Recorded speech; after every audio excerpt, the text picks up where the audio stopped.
Hello everyone, in today's video, I'm taking you through a day in my life as an Environment and Sustainable Development student at the University of Glasgow, from my commute to campus, studying, and how I try to live more sustainably in my daily life. Alright, starting my day, I still wear my jacket because the weather here is really unpredictable. Sometimes it's rainy, sunny, or even snowy, so I highly recommend keeping your jacket with you every single day in Glasgow.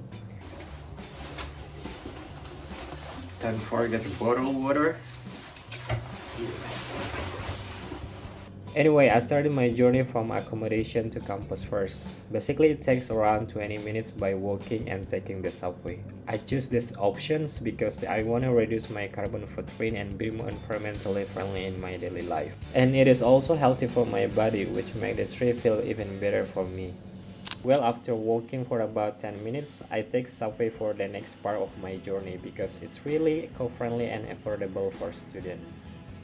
So while waiting for the subway for a minute, I want to tell a quick story about Clockwork Orange in Glasgow. It actually opened way back in 1896, making it older than a lot of modern metro system we see today in Glasgow. Now, in my opinion, why is it considered environmentally friendly? First, it doesn't rely on fossil fuel directly. You know, the trains run on electricity, so they don't produce emission like cars that use petrol. And second, it helps reduce traffic. You know, when more people take the subway, there are fewer private cars on the route, which means less congestion and lower air pollution. So yeah, that's my take on it.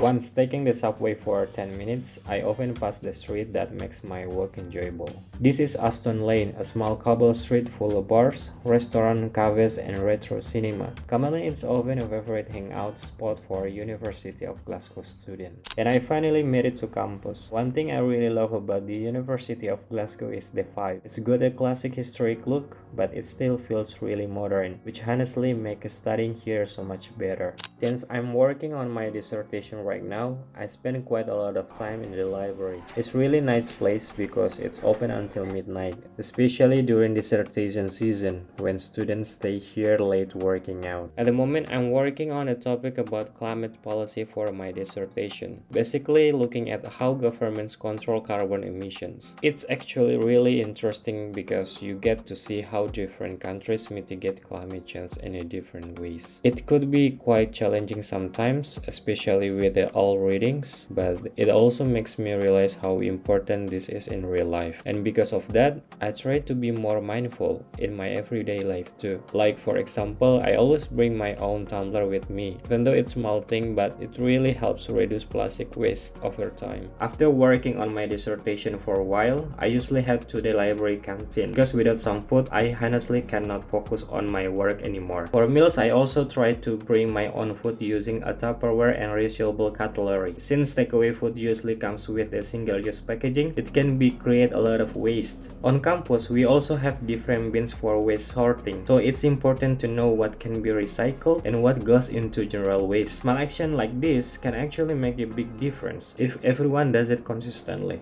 For me, studying sustainability isn't just about what we learn in class, it's also about the small habits we practice every day. And honestly, living sustainably doesn't have to be perfect, you just have to start anywhere. So at the end of the day, that's my little journey at University of Glasgow. If you are interested in studying sustainability, student life in Glasgow, or just want to see more of my journey here in Glasgow, make sure to subscribe and follow along. See you in the next video.